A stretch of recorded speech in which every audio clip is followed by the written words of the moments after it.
Welcome to episode 207 of Your Career Podcast.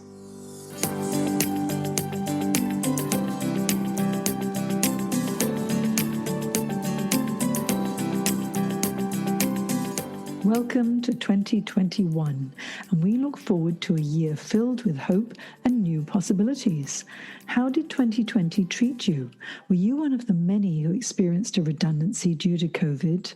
If so, how did you get through it?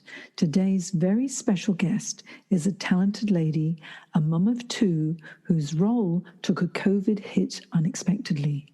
Today's interview is an empowering story of resilience and determination.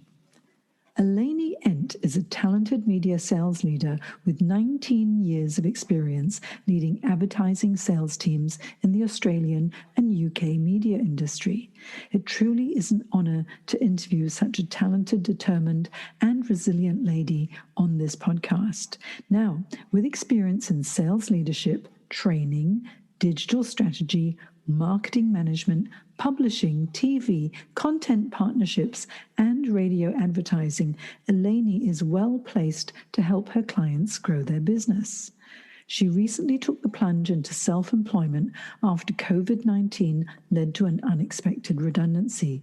She explains the emotional roller coaster of change in this episode and how redundancy was a blessing in disguise, as it was the best thing that ever happened to her. Let's find out more from Eleni now. And let's welcome Eleni Endt to the show. Hello, Eleni. Hi. It's lovely to have you here. I've been wanting to interview you for quite a while now because you've had a really interesting journey and had a fantastic career progression within sales, which has been amazing. And you're a young mum and you've gone through lots of changes. So I think today talking to you, it's going to inspire a lot of people. So how about, just to kick us off though, let's find out, it's all about careers. What were your early aspirations for your career when you were a little girl? Well, I always wanted to be famous, but that changed as I grew and realised that, that wasn't really a realistic goal to be a singer. I couldn't actually sing. But then when I got to uni, I studied communications, a BA in communications, but I still didn't know what that meant. I loved journalism and writing. I loved talking to people, but I really just wanted to work somewhere that I would work hard but have fun. And so I heard about this media thing and ended up, my first job ended up being as a sales assistant at Australian Radio Network. But what that did was make me realise sales was definitely for me very quickly. But I don't think anyone grows up saying, oh, I really want to work in sales when I grow up. But it turns out some people just end up loving it. And it turns out I wasn't too bad at it either. And then built my career specifically in media sales, so advertising, radio, TV, print, digital now. So I've kind of worked across all different types of media sales in my 19 years. Well, fantastic. I mean, changing different areas is so interesting, isn't it? Because you've been with initially Read Business Information in the UK, so you've worked in London for a while, then ACP Magazines and Australian Radio Network and Brand New Media, and then Bauer Media for many, many years. And then a big transition. But let's talk about your sales career so far. What is it about sales that frightens people? What is it about sales that inspires you? Because you, Eleni, I've known you for quite a while now, and when it comes to sales, you're just the power woman. Well, I think because some people see sales as a dirty word, and that's the problem. So when you think about a salesperson or a sales job, you think, oh no, those are the people that have to lie or tell people whatever they need to hear to buy something. And the biggest difference between that stigma and reality for me is sales is actually helping someone solve a problem. And my specific area of sales was in advertising, marketing, but it's in any sales. So whatever you're trying to sell is meant to make someone's life better. And I think the one thing that I've learned from training new starters in sales as well is they always feel like, oh, but I'm such an interruption. I'm calling this company, I'm just interrupting them with my call or my meeting that I want to have. And I say, you're only an interruption until you add value. The minute you're adding value, it's a partnership, it's exciting, you have the opportunity in what I did to grow a company, grow with them. And I've had clients for almost my whole career that I still have relationships with, whether we work together or not throughout the different stages, it, was up to what I was doing. But the point is that you also make relationships for life. So this is not a cheesy sales tactic. This is something that you do because you're passionate about finding a solution to help the client with whatever it is that you're selling and what their need is. I think the problem is if you're trying to fit a round, what is the saying, a square peg in a round hole, that's when it's not going to work. But as long as it's the right fit, sales is actually not scary or hard. You just got to open that first door, and then from there it should be a fruitful long-term relationship if you've picked the right partner or company to work with. You make sales sound really fun. Oh, and it's fun. And there's the celebration of the wins. Yeah, I think the winning bit is the fun bit. Years ago, I was in recruitment, and of course, recruitment is all sales. And I found making those cold calls really, really challenging because I'm not a natural salesperson. But listening to you and the way you view sales, it really makes it sound a hell of a lot more fun than I felt it was at the time. Yeah, and if you really believe it too, you'll do better when you make that call because you believe you're adding value. And I guess if you don't, maybe you're not selling the right thing. Maybe you shouldn't do it. Yeah. If it's not something you actually believe in or are passionate about. I couldn't do that. I couldn't call someone and convince them to buy something that I didn't believe in. So that's a big part of that as well, I think.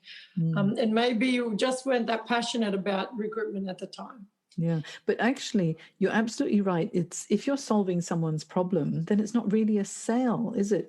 It's a benefit that you're adding to someone else. So I can feel your passion there, and you must have also done a lot of sales training in your career. Yes. So of course, after 19 years in sales, I was in team manager and sales training and leadership. But that just meant working with a lot of people who had never been in the industry before and teaching them not only the industry and understanding what's what and who's who in the Zoom, but also how to approach a client to add value.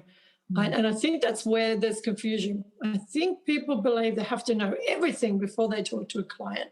But I think as long as you understand fundamentally how you can add value, you don't need to know every single thing about whatever it is that you're selling. You just need to know enough to get them to understand how you can work together. And then you work with your internal experts or the partner you work with in the case of my current role to then deliver it effectively. So you don't necessarily have to have, every bit of knowledge on the tech when it comes to digital, for example, or you don't even need to know exactly how a car engine works to sell a car, but as long as you believe top line and understand why there is a need for them for that, then happy days. Yes, I'm definitely solution selling. I believe they call that. Finding out, where are your pain points. Yeah. Then how can I solve that problem for you?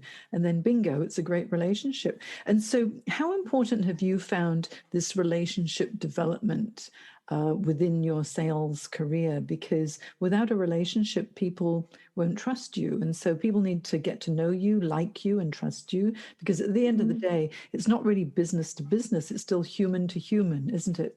So how do you develop that really strong relationship? I think the very first step is giving them a little bit of myself. And that's where maybe I differ from some others because I won't follow a script. I'll just be me, asking them about themselves, but also giving them a bit of myself. And that doesn't mean spending an hour in your first meeting talking about your life story, which sometimes maybe I'm guilty of, but it's not about that. It's about trying to follow the agenda, meaning you're there to find out if there is a problem you can solve. That's the purpose, but also understanding that there's a person behind that. So what is making your day-to-day difficult? What are the things that your boss or the board or whoever you have to deal with are complaining about? What do they need? And is that something I can help with? And then within that story, you're also giving a bit of yourself. So maybe, for example, telling them a story of another situation that's been similar. So, I understand because I've been in that situation. Here's how I handled it and here's how we solved it. And immediately they feel more comfortable. And then eventually it becomes a more personal relationship. But I think if you try to do that in the very first minute you walk in there, you may end up getting out of having a good business relationship. You might make a friend, but really you're there for business purpose. So it's about finding that balance. And I feel like naturally I have been good at that, but also there are people that you don't need to have a personal relationship with because you may not have that common ground for that. But that's okay too. You still end up with a strong business relationship by listening. I think listening is the number one thing. And like salespeople love to talk, but we have to remember with 2 ears, 1 mouth, and try and listen a little bit as well, because then your response is going to be tailored and a lot more effective. Yeah. You know, there's a saying that I really love, and it says that we must listen to understand, not listen to respond. Because so often when you're in a conversation, people go, yeah, and then they want to talk as well. And then that way you don't actually understand what the other person really is saying, in between the lines. But if you listen to truly understand and ask the right questions, that really helps a relationship professionally as well as personally, yes? Absolutely. Yeah. Now, your career, starting from, just starting in sales, has gone in this fabulous trajectory right through to group business director at Bauer Media. And so, I mean, that's a very powerful position for you. But then this year, COVID hit. And COVID has just hit every industry, in such a huge way, and the media industry in particular, and of course, hospitality too. And then now I know that you are the mother of 2 beautiful boys. Now, as a group business director, that's a lot of responsibility. So how were you able to manage to juggle motherhood with this, senior executive role? Actually, it wasn't easy. I struggled a lot when we were office-based just before COVID. I struggled a lot with finding the balance. And because I had only returned from maternity leave yet less than a year before COVID hit. So I had 1 kid before, now I had 2. They were at different daycare centres and I had to rush from one to the other. I had to make sure I was there. The kids were there when they opened. I had to make sure I was there before it closed, but I also had to fulfill the job, which sometimes meant that really I should work another 3 hours in the office. At that time, I didn't have access at home. It was really hard. And often I felt just completely burnt out. And actually, I don't think I realised how much that was the case until COVID hit and we were all working from home, and realising how much I enjoyed time with the kids, realising that I could work from home but then work after hours and work a little bit more to suit my life rather than just a little bit for face value of showing that I was there, whereas I was probably working harder at home, but nobody was watching me to do that. Just had to show in the work, in the results, which was hard because it was COVID, but we did everything we could.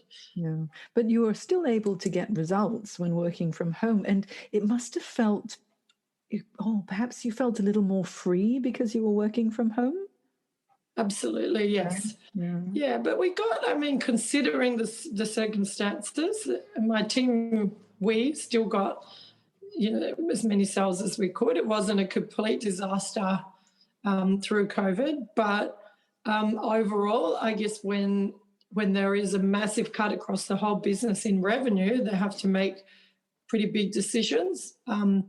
Actually, Bauer is now called R Media, A-R-E, Audience Reach Engagement, and they rebranded, or they were bought out in approximately May or June. And then from that, I was made redundant on the 28th of July. The 28th of July. Now, that must have been quite a blow. I guess for a while, perhaps you were thinking, oh, what's going to be happening? Because you would have seen all the changes that were happening in so many companies as well, and thinking, oh, is my job safe? So what was that feeling when you were told, oh, so sorry, but there will be a redundancy? It was a shock. I think it's a shock to anyone. And I realized that because some members of my team were made redundant before I was. And they too were shocked. And I thought, well, we can't be shocked because so many people have been. It's not just us. It's hundreds of people within the company we're in, plus so many others. And then when it got to me, I was shocked. So obviously it's just something that you think, or you feel bad for that person, but it's something that happens to other people. It's not something that happens to you. And then when it does, you think, but hang on. And then you run through your mind of all the things that you did well and maybe what you didn't do your best at. And you blame yourself and you feel upset. You feel like you did something wrong. You're not good enough, etc. But then when you see what was actually going on with COVID, you realise it happened to some of the best people in our industry and in the world. So it was really about trying to put it back into perspective. And I was lucky enough to have some really good conversations with some really senior leaders across all of the industry. And I mean a number of them, including yourself, Jane, as someone who helped me through that. And my book, bit of a plug. Put my book down. Which I will talk about in a minute. No, I've got some points from here, actually, that I think I will mention, because this is the next part. We talked about how redundancy felt, but then when you have a book like this that makes you put into perspective the fact that you now have the opportunity to do whatever you want, you can start to rethink everything and start to get excited about it, because now I have a chance to do something that I want to do for me, for my kids. You know, you wrote an amazing article which you released on LinkedIn, which generated a lot of interest because it was really heartwarming and heartfelt. And in that article, you talked about how you felt and how you questioned yourself for a while. And then you realized, hey, I'm still really good at what I do. I'm going to keep doing it. And you've now made this really successful transition during COVID, may I say. And that's no mean feat, is it? You've made this amazing transition into self-employment. And so you're freelancing, but you're working for an amazing company called Search Rescue. Yes, Search Rescue. Yep, I've got that right. That's right. And so now in this capacity, you've got the freedom of choice. It's a new area for you. You're still in a sales capacity, which is your forte, and you're very strong in this particular area. Tell me about this transition. How does it feel and how does it work? Well, I think taking a step back, when you think about the option of freelancing, you really need to think about, I know that you said not to get your book out, but there's a whole section around page 45 on your values. Thank you for mentioning the book, by the way. I thought it was important because there's a section on understanding what my values are and then also putting them in order. So what's most important to me? Is it about helping others? To some extent it is, because that's what sales in my mind actually is. Is it about balance? That's number 19 on the list. Achieve the right proportion between my personal and professional responsibilities. So you take this list and then you put that in order of your priority. And I think if you're thinking about freelancing or even actually going for another job somewhere else, this is your chance, because you don't have a job, to choose, to be picky, because I know that during COVID recruitment isn't that easy. However, you shouldn't undersell yourself either. So what I thought of that is I need to work for someone who has values that I feel either are in line with mine or at the very least work with mine, meaning what they do can fit in with what I need and what my values are. So I was really lucky in that we had a personal friend that had a business in search marketing.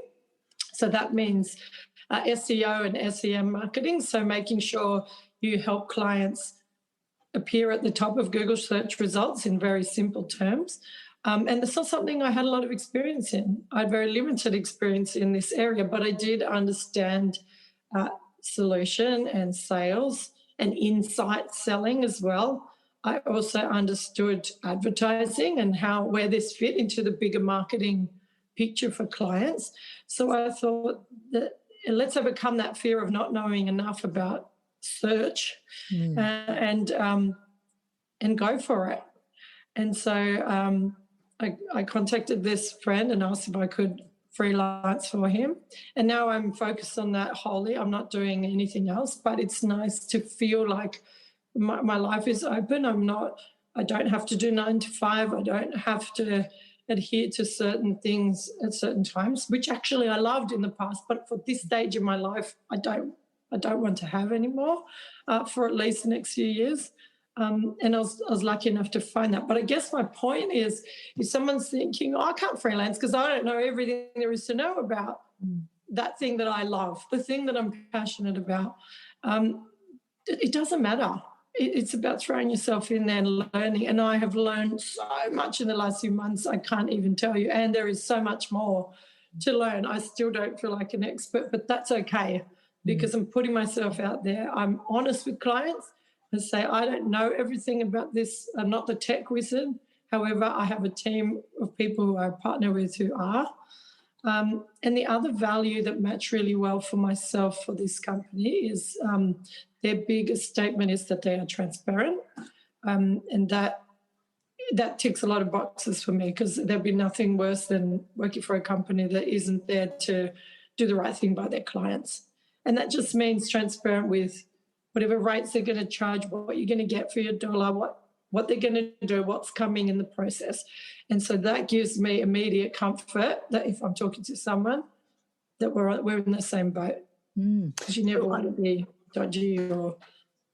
Yeah, and so the takeaway from this is that you did some self-reflection, which is so important. And thank you for using my book for that, because that's the whole point of the book, really, is so that people can get clear on what they can do, what they really want, because when you're making a transition, the choices are now yours.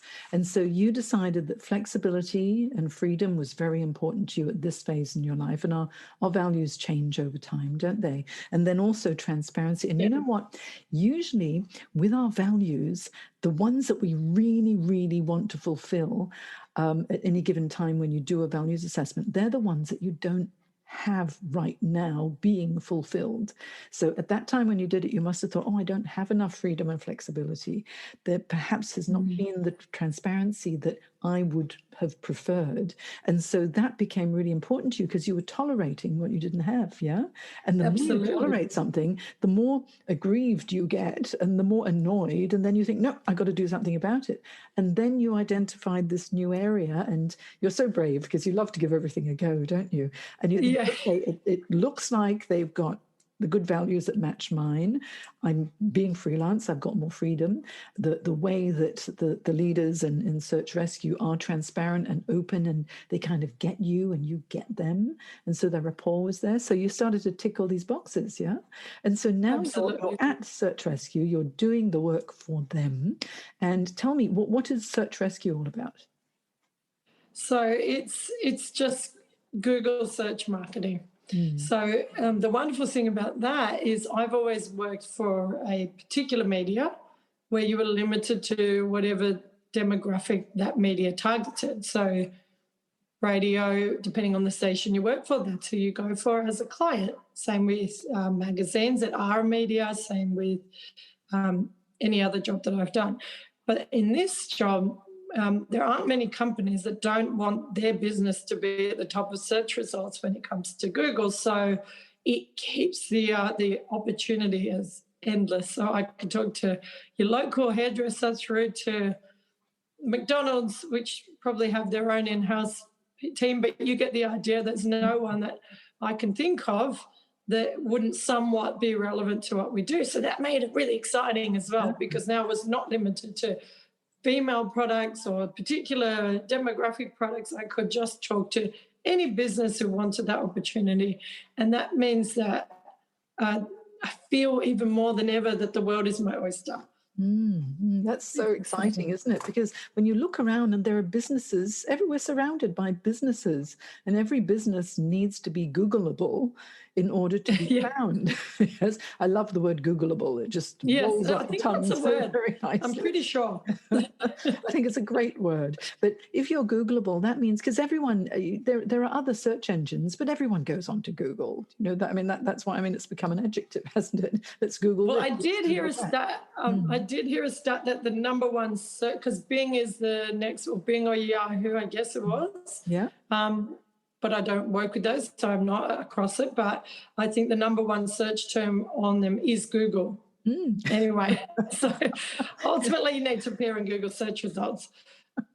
Can you imagine? You'll end on Bing. You think, oh, why am I on Bing? How do I find Google?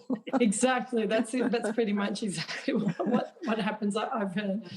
Well, I think that, that service, my goodness, you've got such a great range for your audience who all need this. Yes. So tell me, if people wanted to get in touch with you, Eleni, what do they need to do? I think LinkedIn is becoming a really good tool for anything to do with business. I've had a number since that article came out. I think I had around 1,500 likes or comments, etc., which was overwhelming. It was crazy. But with that came a lot of people asking me for help. But it was not necessarily for revenue. They just wanted advice. Some wanted advice on how to start a small business. And I thought, no, I'm just figuring out how to freelance.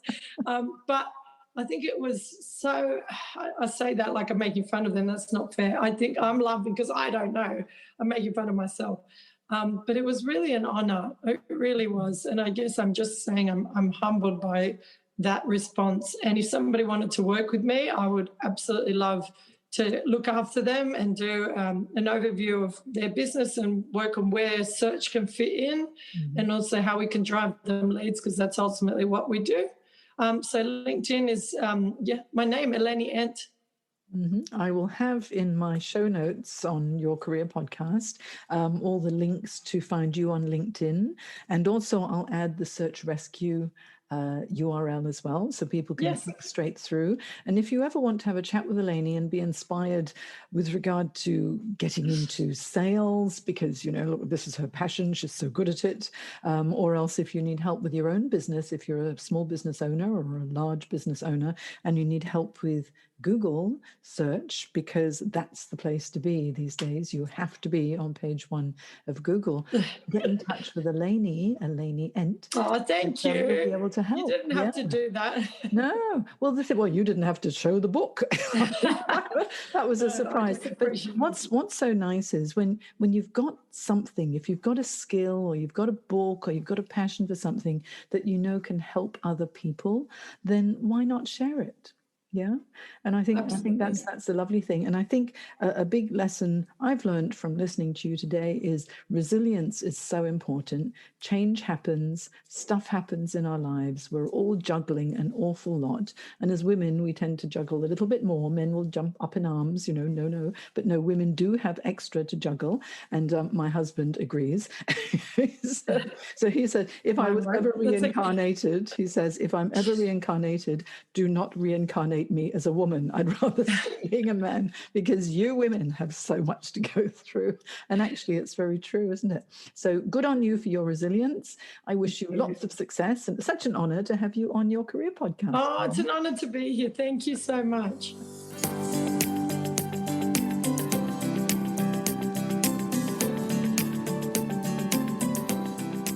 If you enjoy your career podcast, please hop over to iTunes and leave a review, because that's how we get to reach more people. And if you need help in your career, go to www.thecareersacademy.online, where you'll be able to find lots of online programs as well as one-on-one coaching with me. See you soon.